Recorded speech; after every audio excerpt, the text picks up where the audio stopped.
जी सुबह आहिल को लेके जाती थी और वहीं पे पीछे आहिल बैठा होता था, शो कर रहे हैं, जब ब्रेक हुई जल्दी से फीड करवाए, निदा को पता होता था। मुझे लगता है अब हो गई है अवेयरनेस और लोग सपोर्टिव भी बहुत ज़्यादा हैं और मुझे लगता है आसपास के लोग भी थोड़ा बहुत चेंज हो रहे हैं, वो भी अब एक दूसरे को सपोर्ट करते हैं कि किसका क्या मसला है उसको थोड़ा सा फैसिलिटेट करते हैं। इक्का दुक्का इशू तो हर जगह होता ही रहता है, वो तो आप नहीं गारंटी। जहाँ पॉजिटिविटी होती है वहाँ नेगेटिविटी भी होती है, वहाँ आपको उन लोगों को फेस करना पड़ता है कि क्या मजबूरी है घर में प्रेगनेंसी में, क्योंकि मैंने अपनी प्रेगनेंसी में भी लास्ट डेज तक काम किया है। मोहब्बत तुझे अलविदा, सुनो चंदा, पीका बुशावेज, इन सब की शूट पे जाती थी मैं। तो लोगों को बड़ा एतराज़ होता था कि पता नहीं ऐसी भी क्या मजबूरी है। मैंने कहा भाई कमिटमेंट है। नहीं बिल्कुल, ये तो मुझे लगता है बहुत अच्छी बात है, एक्टिव रहना और आप प्रोडक्टिव काम कर रहे हैं। एटलीस्ट मैं घर में बैठ के शोर तो नहीं मचा रही थी ना कि यहाँ दर्द और वहाँ दर्द और चक्कर आ रहे हो। मतलब बस से मैंने 1 वीक पहले ऑफ लिया था, वो भी मैंने बरकत सिद्दीकी को कहा था ऑफ दे दे, सेट पे ही ना हो जाए। आपके फादर की 2 शादियाँ, आपके फादर ने 2 शादियाँ की थी एंड आप बड़ी ओपनली उस चीज़ के बारे में बात करती हैं। इस टॉपिक पे इसलिए बात करना चाहिए थी कि बहुत से लोग इस चीज़ को फेस करते हैं, लेकिन हमारे यहाँ हमेशा एक तो स्टेप मदर्स को बहुत नेगेटिव दिखाते हैं और ये कॉन्सेप्ट के 2 बीवियाँ एक घर में, उसको बहुत ज़्यादा एक तो टैबू समझा जाता है, उस पर बात नहीं की जाती। हम हमेशा समझते हैं बहुत अजीब सी चीज़ें, ओह ये कैसे और किस तरह, यू नो। हालांकि बहुत जगहों पे हो रहा है, ये है कॉमन प्रैक्टिस है बहुत से लोगों के लिए, घर में इतना कोई बड़ा इशू नहीं है। आपकी ज़िंदगी कैसी थी? आपके फादर ने क्या 2-3 चीज़ें की जिसकी वजह से आप अपनी स्टेप मदर के साथ इतनी अटैच हैं, आप इतनी रिस्पेक्ट से उनसे बात करती हैं? आपके फादर के जाने के बाद भी आपने उनका भी ख्याल रखा, वो आपको सपोर्ट कर रही हैं। फादर कह के गए थे कि ख्याल रखना, लेकिन आप छोड़ भी सकती थी ना, ये इसका तो नहीं। उन्होंने भी बहुत रखा ना, बहुत यंग एज में हुई थी, लेकिन उन्होंने कहा मैं नहीं जाऊंगी, मैं साथ, उनके बच्चे एक 7th में था एक 5th में थी, कि उन्होंने कहा मैं छोड़ के नहीं। लोगों ने बहुत कहा वापस चलो शादी हो जाएगी, ये हो जाएगा, वो हो जाएगा, नहीं मैंने वादा किया मैं नहीं जाऊंगी। तो दोनों तरफ से उन्होंने भी और आपने भी। अच्छा, हमारे यहाँ सबसे पहली बात जो आप पूछना चाह रही हैं वो ये है कि पापा ने तो जो रोल प्ले किया वो किया, लेकिन अम्मी ने जिस तरह हमें सपोर्ट किया और अम्मी ने जिस तरह हमारी, कहते हैं ना कि आप बच्चों के दिमाग में जो डालते हैं, आई वॉज 36 ईयर्स ओल्ड, मेरा भाई 7 साल का था, मेरी बहन 8 साल की थी। तो सबसे ज़्यादा मैं ये नहीं कहूँगी कि इफ़ेक्ट नहीं हुआ, मेरी बहन के दिमाग पे बहुत ज़्यादा असर पड़ा था इस चीज़ का, और उसके लिए थोड़ा सा अनएक्सेप्टेबल था कि लोग क्या कहेंगे। वो आपके स्कूल में होती ना बातें कि अच्छा आप बने और ट्यूशन पे जा रहे हैं, मदरसे जा रहे हैं, तो लोग जो है, हमारा पूरा रूटीन बना हुआ था कि अब हमारे ट्यूटर आएंगे, अब हमें मदरसे जाना है, अब स्कूल जाना है, तो वहाँ पे लोगों ने बातें करना शुरू कर दी थी, क्योंकि जब अम्मी घर में रहना शुरू हुई। लेकिन मेरी अम्मी ने कभी हम लोगों को ये नहीं कहा कि ये दूसरी अम्मी है या इनसे नफरत करनी है, या बल्कि मैं आपको एक छोटी सी बात बताऊँ, शायद आपको यकीन ना आए कि अम्मी ना गवर्नमेंट स्कूल में प्रिंसिपल भी रही हैं, टीचर भी थी। तो अम्मी जब आती थी ना तो वो चीज़ें लेके आती थी छोटी छोटी, जैसे अमरूद का सीज़न है, शहतूत का सीज़न है, तो वो ऐसी चीज़ें लाती।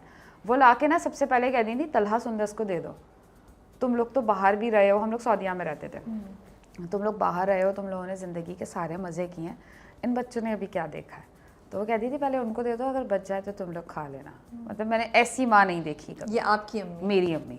और मतलब उन दोनों इतना दिल खोल के उनको एक्सेप्ट किया, उनके बच्चों को भी। और जब मेरी बहन हुई थी तो शायद आंटी को इतनी खुशी नहीं हुई थी, मेरी दूसरी अम्मी जितनी मेरी अम्मी को खुशी हुई थी। वो कहती थी मुझे गोद दे दो जब बेटी हुई थी, और बहुत एक्साइटेड होकर उसको लेने के लिए गई थी कि भाई हमारे यहाँ बेटी हुई है। और कभी भी उनकी बर्थडेज हमारे साथ मनी, सब कुछ हुआ। मतलब अभी जनवरी में दोनों बहन भाइयों की शादी हुई है, तो मतलब किसी को यकीन नहीं आ रहा था कि हमारा ये रिश्ता है, क्योंकि ये आपके माँ बाप पे डिपेंड करता है ना। उन्होंने कभी वो जो दिखाते हैं ना हमारे यहाँ जल्लाद वाली माएँ कि मार रही हैं, कंप्लेंट्स कर रही हैं, वो हमें बस ये डराती थी।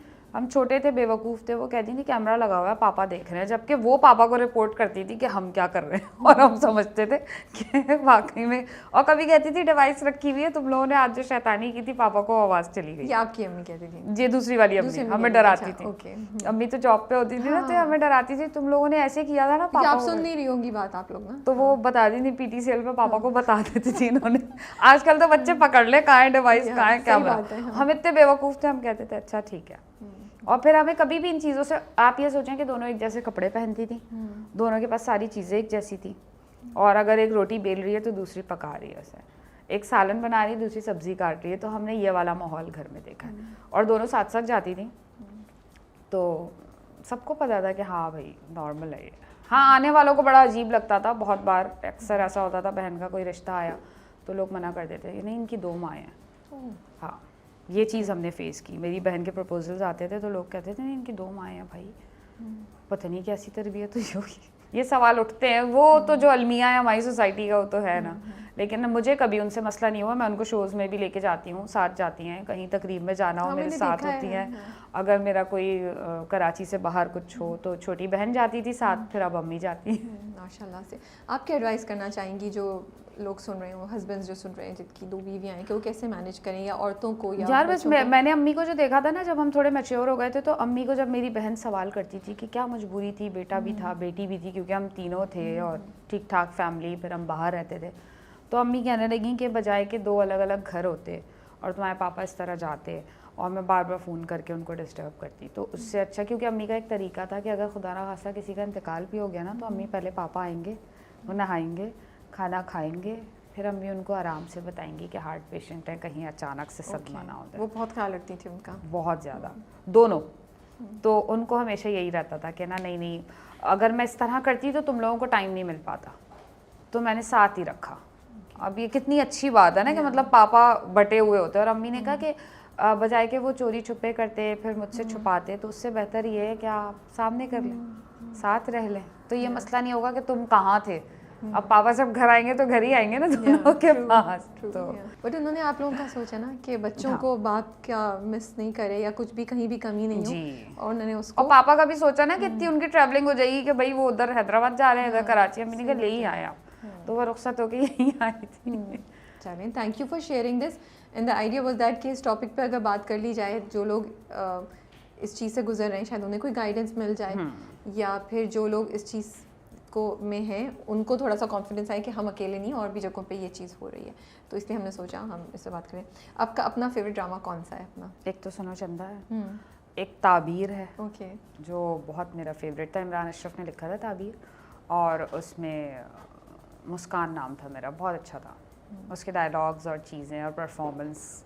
तो वो कोई कैरेक्टर जो आपको बहुत चैलेंजिंग लगता हो अपना? यार मैंने एक किया था, वो पता नहीं किसी ने देखा भी या नहीं देखा, एक ड्रामा मैंने A+ का किया था। तो कभी कभी ऐसा होता है, आप कोई कैरेक्टर कर रहे होते हैं ना, तो वो आप पे इतना ज़्यादा तारी हो जाता है, या शायद मैं घर से दूर थी, तो आई वेंट टू इस्लामाबाद, और उसके डायरेक्टर थे जासिम, और उसमें थे नूर हसन दूसरे वाले। जी, ठीक है, तो उसके अंदर ये था कि वो बहुत अच्छी फैमिली से होती है, सब कुछ होता है, हस्बैंड होता है, बच्चा होता है, फिर अचानक से उसको जो है प्रॉब्लम हो जाती है, इशू हो जाता है, तो वो हॉस्पिटल जाती है और अपना बहुत सारा नुकसान करती है, चीज़ें उठा उठा के फेंकती है, चीखना चिल्लाना इस तरह से। फिर पता चलता है कि जो उसकी पीछे कज़न थी, जैसे उसने बचपन से पाला है, उससे उसके हस्बैंड ने निकाह कर लिया, तो वो उसके लिए बहुत बड़ा एक प्रॉब्लम होती है।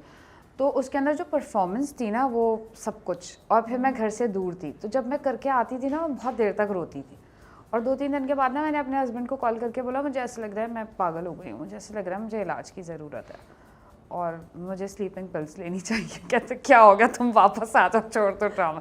कभी कभी कुछ कैरेक्टर्स होते हैं जो आप पे बहुत हावी हो जाते हैं, तो वो मेरे लिए बहुत मसला हुआ था। फिर जब मैं वापस भी आ गई थी ना, तब भी मुझे, आप सोचें, मुझे ऐसा लगता था बैठे बैठे ना, मेरे मेकअप आर्टिस्ट ने मुझे बहुत सपोर्ट किया था, he was with me, my younger sister was with me. तो जब मैं वापस आती थी, मैं कहती थी हाँ तुम लोगों को ये नहीं, बस कैमरा क्लोज हो चुका है, पैकअप हो गया आराम से।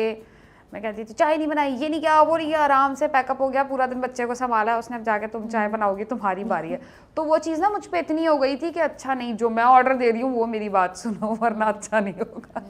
बट अब कुछ आप करती हैं कि ऐसा कोई कैरेक्टर आप पे हावी ना हो, जैसे अभी फजीलत वाला भी है, वो भी is it taking a toll on you? मुझे लगता है मुझे बहुत स्ट्रॉन्ग और बहुत स्ट्रेसफुल कैरेक्टर लगता है वो, यू नो, कहीं आपको और उसमें हर जगह ना मेरे ऑलमोस्ट रियल टीयर्स हैं उसके अंदर। जब मैं कर रही होती थी ना, तो पता नहीं, जब परफॉर्म करती हूँ कुछ ऐसी लाइंस या चीज़ें पढ़ती हूँ ना, तो मुझे लगता है कि अच्छा, या कोई बेबी से रिलेटेड हो, बिकॉज आई हैड 3 मिसकैरेजेस, तो when I have that kind of character या कुछ ना, तो मुझे खुद ही एक अंदर से फीलिंग आती है कि होता है। हाँ, इसके अंदर फजीलत वाले कैरेक्टर में दुख का कहीं ना कहीं एंगल मिल जाता है, उस कमी का